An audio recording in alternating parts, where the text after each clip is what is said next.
Assalamualaikum warahmatullahi wabarakatuh. Perkenalkan, nama saya Afid Ilham Maulana dengan NPM 234110206PM. Saya mahasiswa pertukaran mahasiswa di Universitas Teknokrat Indonesia di kelas 23 Manajemen A.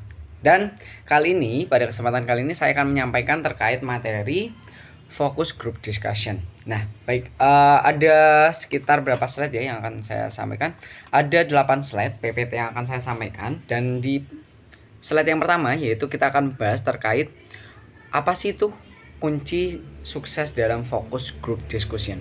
Dalam setiap diskusi, baik formal maupun informal, fokus adalah kunci utama untuk mencapai hasil yang optimal. Kenapa sih kita harus fokus? Biar mendapatkan hasil yang maksimal dan tidak keluar dari jalur yang didiskusikan. Nah, fokus group discussion juga berlaku di mana menjaga fokus diskusi menjadi hal penting agar tujuan dan manfaat fokus group discussion tetap tercapai. Next. Nah, buat teman-teman yang belum tahu apa sih itu Focus Group Discussion atau FGD. FGD adalah metode pengumpulan data kualitatif melalui forum yang terarah. Dalam kelompok kecil. Peserta FGD terdiri dari target audiens yang relevan, dipimpin oleh seorang moderator yang terlatih untuk mendapatkan wawasan dalam topik tertentu.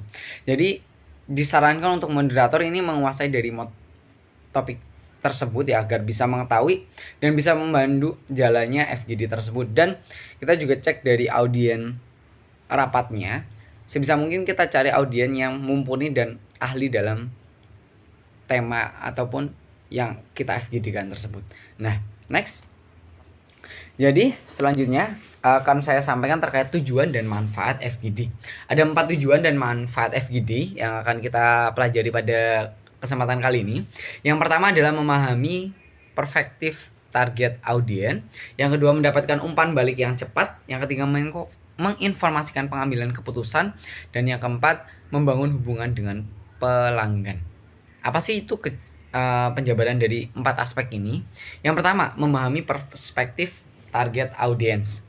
FGD memberikan kesempatan untuk menggali pemikiran, perasaan, dan opini dari kelompok yang kita sasar tadi. Dari membangun perspektif atau sudut pandang dari audiens.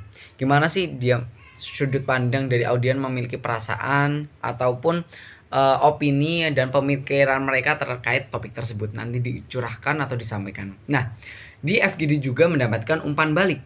Ketika diskusi ada umpan balik langsung dari peserta real time dari rapat-rapat yang lain. Dan yang ketiga, menginformasikan pemilihan keputusan. Artinya wawasan yang didapat dari FGD dapat digunakan untuk pengambilan keputusan. Jadi dari forum ini yang sudah disampaikan ide-ide, ini sebagai sumber untuk pengambilan keputusan untuk kedepannya. Dan yang keempat, membangun hubungan dengan pelanggan. Artinya FGD ini melakukan keterlibatan langsung dengan organisasi ataupun target audiens yang di lapangan langsung. Next. Persiapan FGD yang efektif. Jelas ada 3 aspek yang kita pelajari, yaitu tentukan topik dan tujuan. Ketika kita mau fokus group discussion ya jelas kita awal harus menentukan topik dan tujuan. Apa sih tujuan dari topik diskusi dan tujuan yang ingin dicapai dan goal dari FGD tersebut. Selanjutnya, rekrutmen peserta yang tepat. Tepat artinya kita sudah identifikasi dan seleksi gimana peserta yang optimal dan mampu menguasai materi atau tema yang akan kita FGD tersebut. Jangan sampai kita undang peserta FGD yang tidak kompeten, malah nanti tidak terciptanya FGD yang efektif. Dan yang ketiga, siapkan panduan diskusi. Jadi untuk memudahkan alur dalam FGD, kita buat FGD yang optimal sesuai dengan alur-alurnya. Buat pertanyaan dan topik yang dibahas dan batasan-batasan di FGD tersebut disampaikan ya. Next, terkait teknik moderasi dan pencatatan dalam FGD. Ketika kita sudah FGD, kalau tidak dicatat atau tidak dinotulensikan akan sia-sia FGD tersebut. Dan ada 3 aspek juga yang akan kita sampaikan, yaitu buka dengan baik. Ketika FGD mau dimulai, buka dengan FGD yang efektif. Moderator membuka dengan sesi pengantar dan menghubungkan hubungan antara peserta agar nyaman. Artinya di awal FGD ya boleh saling memperkenalkan diri terlebih dahulu terkait background dari masing-masing peserta rapat dan dari pemandu FGD tersebut untuk menyampaikan. Nah, sebenarnya dorong partisipasi, moderator mengajukan pertanyaan dan mendorong peserta untuk berpartisipasi dalam FGD. Jelas ini FGD artinya seluruh peserta terlibat dalam fokus group discussion tersebut. Jangan sampai ada satu atau dua orang saja yang mendominasi FGD tersebut. Dan yang ketiga, catat hasil. Ketika kita sudah membuat perkumpulan FGD tersebut, ya catat hasil dari poin-poin yang kita dapat dari masing-masing diskusi. Nah, selanjutnya, next. Ada analisis hasil FGD. Ada 4 analisis hasil FGD. Yang pertama, identifikasi pola dan tema, evaluasi implikasi, buat rekomendasi, dan sajikan temuan. Ada 4 aspek nih. Yang pertama, identifikasi pola dan tema. Kaji, catat, diskusi, dan menemukan pola, tema, dan wawasan yang muncul. Artinya ketika FGD tersebut, adakah tema atau wawasan yang muncul didapat dari ide-ide ataupun masukan-masukan dari para peserta rapat. Yang kedua, evaluasi implikasi. Pertimbangan bagaimana hasil FGD dapat mempengaruhi keputusan dan tindakan organisasi, membuat rekomendasi. Hasil dari FGD ini membuat rekomendasi bagaimana untuk pengambilan keputusan atau mendapatkan wawasan yang akan digunakan untuk pengambilan keputusan. Dan yang ketiga, yang terakhir yaitu sajikan temuan. Komunikasikan hasil FGD dalam bentuk laporan atau presentasi yang jelas dan menarik. Next. Adanya tantangan dan solusi dalam pelaksanakan FGD. Biasanya ada tahapan atau tantangan ya ketika melakukan FGD. Yang pertama adalah bias moderator. Artinya moderator tanpa sengaja mempengaruhi hasil diskusi, hasilnya yaitu dari moderator ini kayak mengarahkan hasil diskusi dari FGD tersebut. Artinya tidak keluar dari ide-ide masing-masing peserta rapat, itu kurang ya. Jadi namanya bias moderator. Yang kedua, kurangnya keterlibatan.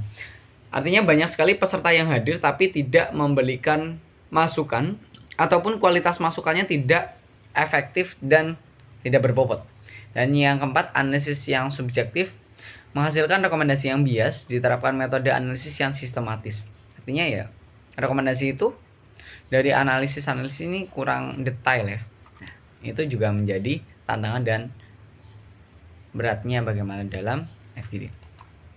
Selanjutnya, kesimpulan dan rekomendasi. Kesimpulan dan rekomendasi dari FGD ini ada 4 aspek juga. Yang pertama, fokus adalah kunci. Ketika kita sedang FGD, kita tentukan tema di awal apa yang ingin kita bahas agar kita tetap fokus untuk mendapatkan elemen kunci dalam FGD dan bermanfaat. Yang selanjutnya, merancang perencanaan yang matang. Persiapan FGD yang baik adalah penentuan tujuan hingga dari ide, dari pengumpulan tema yang mau kita bahas FGD, penentuan peserta rapatnya itu siapa aja, tempat rapatnya apa aja, bagaimana moderatornya, itu dipersiapkan.